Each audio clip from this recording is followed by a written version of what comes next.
Hi, Sean. Oh, good. You are fantastic. Thank you. Yes. A great host. Show is ready to listen to his show. Absolutely. 95.5. One mic.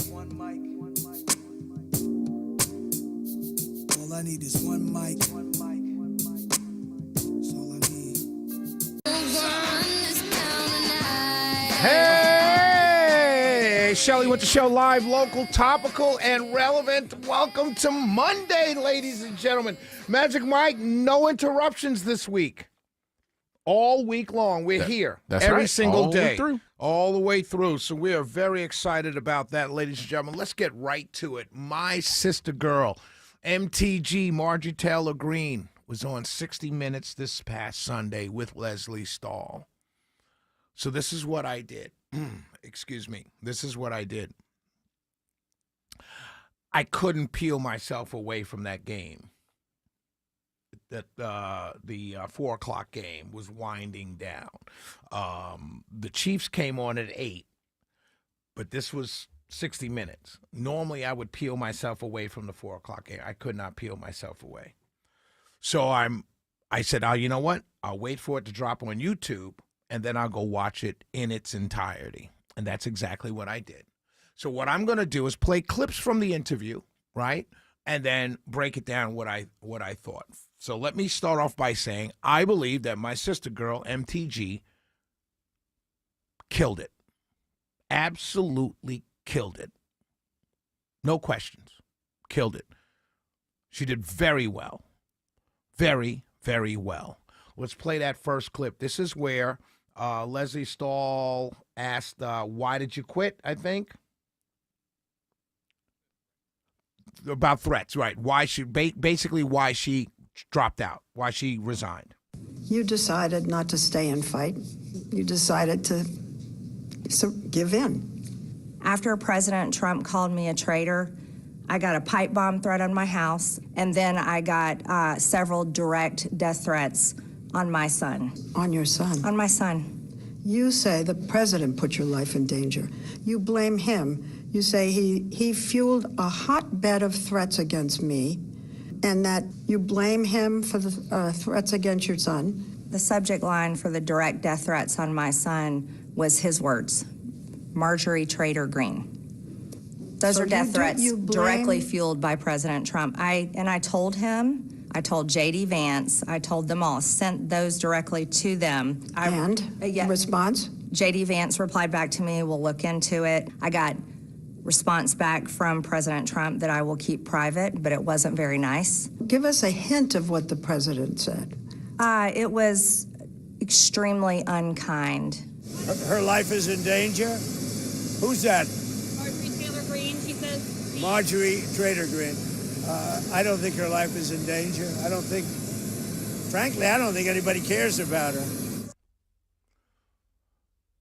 And so, listen to what she said. President Trump called me a traitor. Now, I want everyone to understand what that means, okay? To someone who spent 2020, 2019, 2020, going around the country, rallying people towards voting to President Trump. At every rally, particularly here in Georgia, some around the country, she was a star. MTG was the MAGA star, America First star. People loved her. Trump loved her. She voted with the president 98% of the time. You call her a traitor?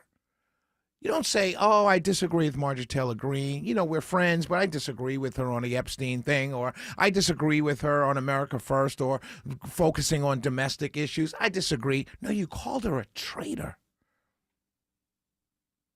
And then she gets death threats. But take that off the table. You call this woman a traitor. A person who self-described as a patriot. You called a traitor. And here's the thing. Take President Trump out of it. Not one Republican came to her defense. Not one. Not one person stood up and said, hey, traitor is a little strong, Mr. President. Not one. Here's why. Listen to what she says about Republicans and fear in the Republican Party.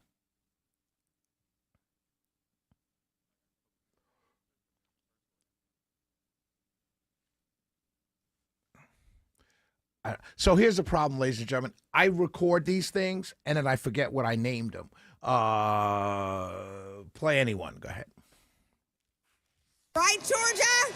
One of the president's biggest beefs with Green was about her harping on Jeffrey Epstein. We did talk about the Epstein files, and he was extremely angry at me that I had signed the discharge petition to release the files. I fully believe that those women deserve everything they're asking. They're asking for all of it to come out. They deserve it. And he was furious with me. What did he say? He said that it was going to hurt people.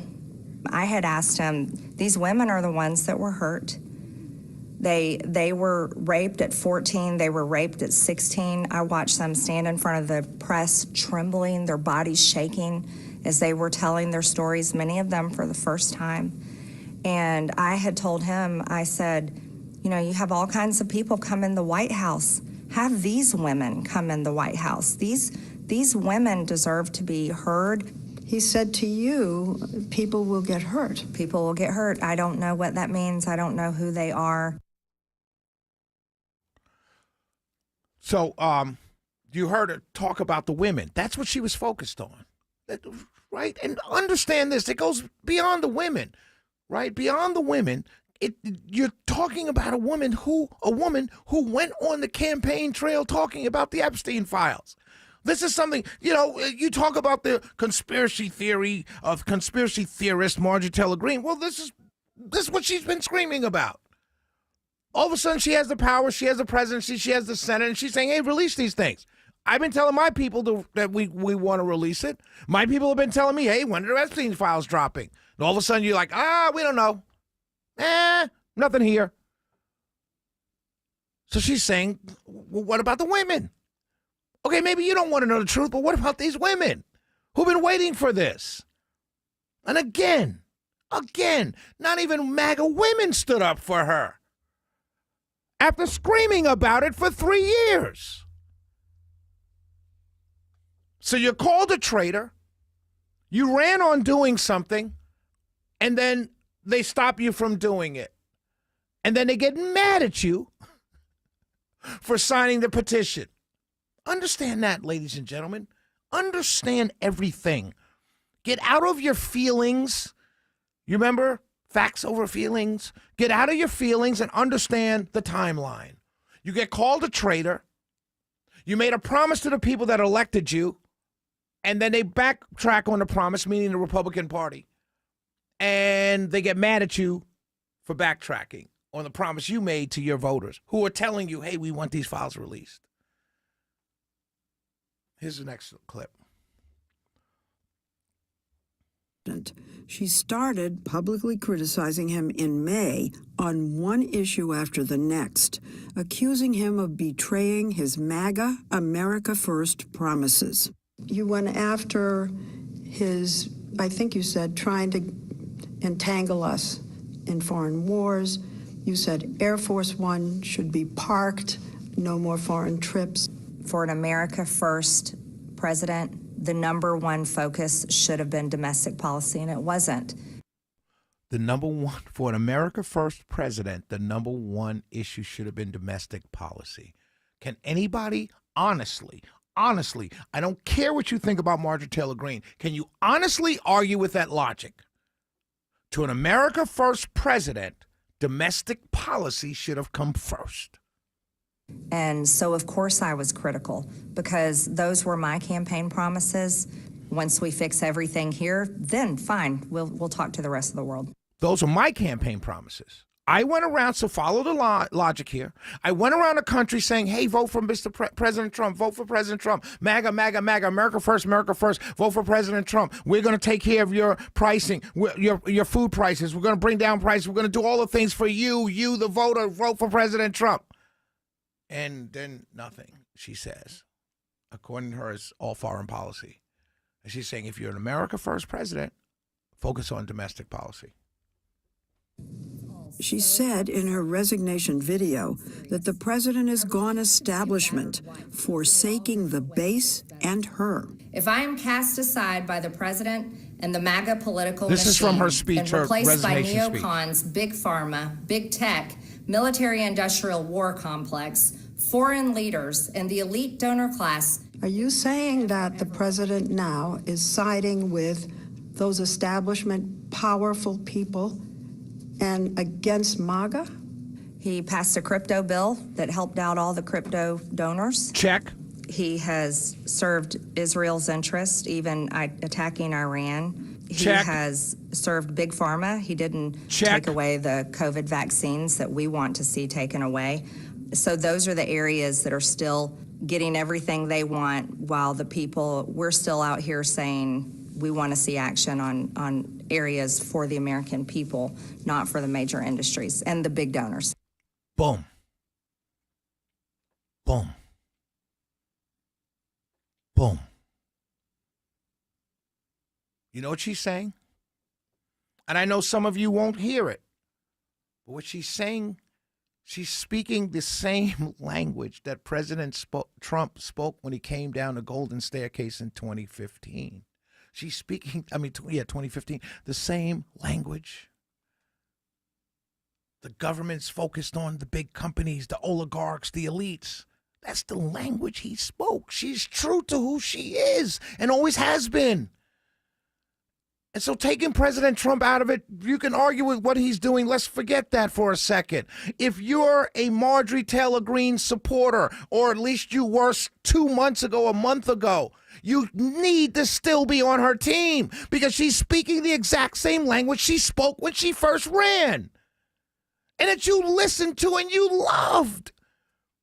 Because why MAGA exists? MAGA exists for one reason and one reason only. And it's a cry. Stop taking advantage of me. You corporations, you bureaucrats, your deep state. Whatever name you want to throw at the swamp, whatever name you want to throw it, that's what MAGA is. That's what she's saying.